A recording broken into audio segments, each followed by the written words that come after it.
विधानसभा की 27 सीटें खाली हैं और उन पर उपचुनाव की तारीखों का ऐलान का इंतजार किया जा रहा है, जो चुनाव आयोग जल्द ही कर सकता है। भारतीय जनता पार्टी और कांग्रेस के लिए ये उपचुनाव बेहद अहम है, क्योंकि दोनों को ही पूरी ताकत झोंक देनी होगी ताकि सरकार को बचा सके या सूबे में एक बार फिर तख्ता पलट मुमकिन हो सके।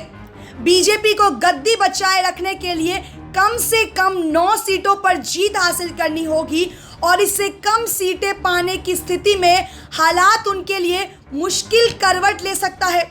उधर कांग्रेस के पूर्व मुख्यमंत्री कमलनाथ के लिए ये उपचुनाव कई ज्यादा बड़ी चुनौती पेश करने वाला है, क्योंकि उन्हें तख्ता पलट करने के लिए सभी 27 सीटों पर जीत पानी होगी, जो फिलहाल दूर की कौड़ी लगती है।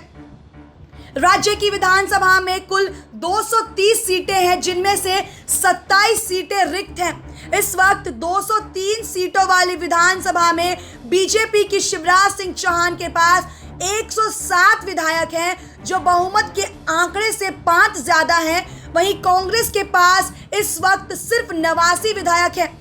उपचुनाव हो जाने के बाद बहुमत का आंकड़ा 116 विधायक का हो जाएगा, जिस तक पहुंचने के लिए बीजेपी को कम से कम 9 और कांग्रेस को सभी 27 सीटें जीतनी होंगी।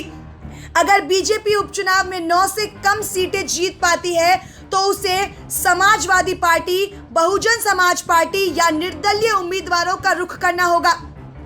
वहीं मौजूदा समय में 89 विधायकों वाली कांग्रेस को स्पष्ट बहुमत पाने के लिए उपचुनाव में सभी 27 सीटों पर जीत हासिल करनी होगी, तभी वे दोबारा सत्ता में आने का ख्वाब देख सकती है।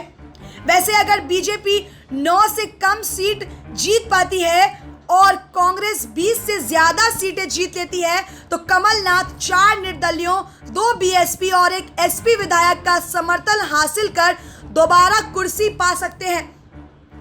पूर्व मुख्यमंत्री कमलनाथ ने गुरुवार को कहा कि मध्य प्रदेश में आगामी उपचुनाव ना तो आम चुनाव है, ना ही केवल उपचुनाव है। ये मध्य प्रदेश का भविष्य तय करने वाला चुनाव है। मध्य प्रदेश में 27 विधानसभा सीटों पर आगामी उपचुनाव के बारे में पूछे गए सवाल पर कमलनाथ ने कहा, ये उपचुनाव आम चुनाव नहीं है, मैं इसे उपचुनाव भी नहीं मानता। ये चुनाव मध्य प्रदेश के भविष्य के लिए है। पूर्व मुख्यमंत्री एवं प्रदेश कांग्रेस अध्यक्ष कमलनाथ ने कहा, पिछले 4 माह से मैंने पार्टी को मजबूत करने का काम किया है, क्योंकि हमारी लड़ाई भाजपा की उपलब्धियों के साथ नहीं बल्कि उनके संगठन के साथ है। हम आपको बता दें कि मार्च में ज्योतिरादित्य सिंधिया के साथ 22 विधायकों ने कांग्रेस छोड़ी थी और वे अब बीजेपी के साथ हैं। इनमें से 16 सीट ग्वालियर चंबल अंचल में है, जिन पर उपचुनाव होना है। इसी कारण कांग्रेस का पूरा जोर इसी इलाके में है।